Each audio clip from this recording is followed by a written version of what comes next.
So I fell into blogging 100% by mistake, and the fact that you're here means that you're coming in with intention. That's great. That means you can avoid all of the stupidity, lost time, and beginner blogger mistakes that I made. So here are my top 5 beginner blogger mistakes for you to avoid to grow your blog in the fastest time possible. Beginner blogger mistake number 1, don't blog about everything, pick a niche. Look, you've got a lot going on with life. You're learning to be a fine chef.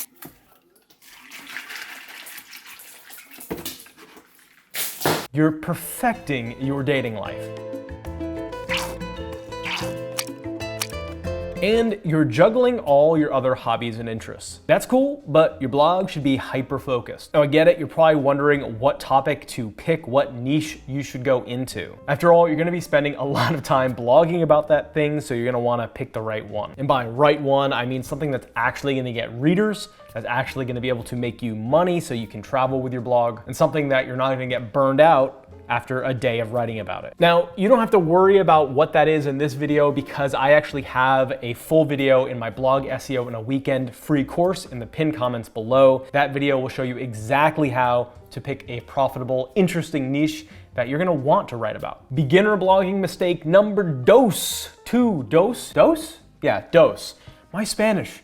Not a good topic for me to write about. When it comes to your blog and actually your YouTube channel too, you're gonna be hyper critical about everything. You're gonna want your videos and your blog posts and your blog, everything to be perfect, and you're gonna wanna work on it all day, every day until you get it just right. In fact, I'll tell you a story about my friend Joanne with her YouTube channel that she's launching right now. She's making a video podcast and she recorded her podcast 4 times. And on the 4th time, she went through the footage and said to me, well, you know, my hair was scratching the mic, I want to record it again. Look, you need to understand that blogging is a lot like fishing. If you want to catch a lot of fish, you need to put out a lot of lines. You're gonna catch more fish if you have 1,000 fishing poles that are good enough, strong enough, than fishing with 1 fishing pole that's a really nice fishing pole. Look, some of your blog posts are gonna get readers, some of them won't. Some of your YouTube videos will get people to view them and some of them won't. And you can never predict which pieces of your content are gonna be the ones that take off, that really resonate with people. The worst thing you can do is spend way too much time perfecting one piece of content that's kind of doomed from the start. Instead, it's better to put out a lot of content. Remember, with blogging specifically, you can always go back in and improve it. You can add content, add stuff to it, fix the writing. It's not like an Instagram post where you put it up once and it's gone forever. Number 3, don't fear the big guys.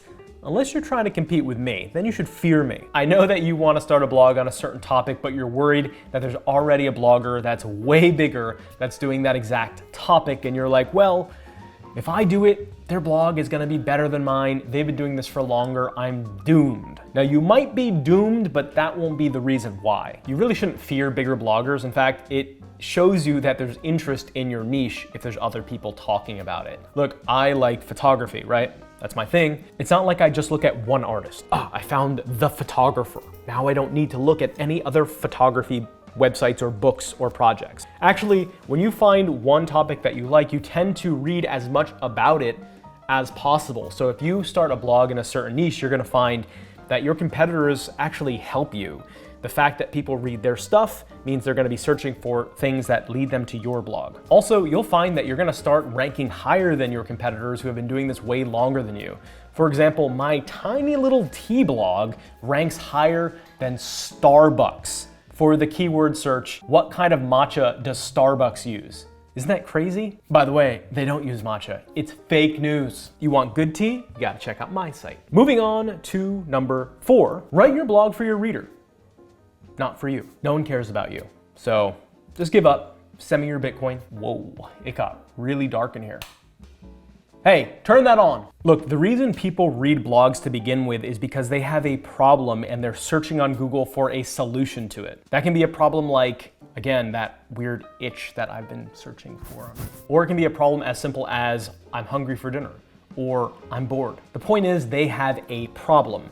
Your blog and the most successful blogs are going to be the ones that solve that problem. And people, trust me, have enough of their own problems. They don't need to worry about yours too. Yes, don't get me wrong, you should share your own stories and talk about your problems and experiences, but only in the lens of helping the reader, giving your reader an experience or context on how to solve their own problem through you solving yours. Your blog should not be an outlet for your life. Even if it's a travel blog, it shouldn't be an outlet for you to show all the cool things you do. The only people who are gonna like that are your family and maybe your close friends who say they like it because they don't wanna make you feel bad. And there's nothing wrong with that, by the way, but if you wanna have a blog that gets a large reader of strangers, you need to write about them, not write about you. Number 5, you don't need a plan to start. You just need to start. Taking months or years to perfectly plan out your blog is not going to help, it's going to hurt. There's a reason my free course is called Blog SEO in a Weekend, not Blog SEO in 2 years of procrastination and overanalyzation. Although that is a catchy title. I mentioned before that blogging is not like Instagram. You can put up a blog post and go back later to improve it, to optimize it, to add to it. An Instagram post, you can't do that. You put up your picture of you looking smart and sexy, and when you get your haircut next week, that is a dead photo. You actually need to write articles for your blog. I know, huge shocker. When you put up articles, you can look at your analytics and see what posts are performing well, so you can focus more on those and write more articles in that category. Case in point, when I first started my tea blog, it was about Chinese tea, Japanese tea, and tea culture. When I looked at my analytics, I found that no one cared about Japanese tea, but they did care about a certain kind of Japanese tea, matcha. That's why on my site, I've changed my entire strategy and categories to be Chinese tea, tea culture, and matcha. As a result, my rankings have been increasing. You need to be agile. You need to check out your website and see what people are actually reading so you can improve your blog. This isn't a creationist course in blogging. This is a natural evolution course. Put it like this, if you wanted to lose weight, you wouldn't go and spend the next 3 months searching and researching the best jogging shoes you should buy. You would go out and start jogging. So don't spend the next 6 months planning your perfect blog, just like you wouldn't spend the next 6 months thinking about going jogging for the first time. Actually go out and start jogging right now.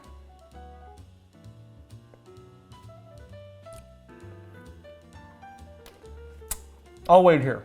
So there you have it, my 5 tips for beginner bloggers looking to launch their first blog. Do not make these mistakes. And if you want extra help, or even for me to look at your blog and give you advice and feedback, that's why I've created the Launch Your First Blog Facebook group, which you can join by clicking below. I'd also recommend that you check out my 100% free Blog SEO in a Weekend course. The link is in below. You don't even need to give me your email. I can make my own with Gmail. I don't need yours. Anyway, that's it. Thank you for watching. I hope you have a great, productive week coming up, and I'll see you guys next week with my next blog and SEO tip video. Take it easy.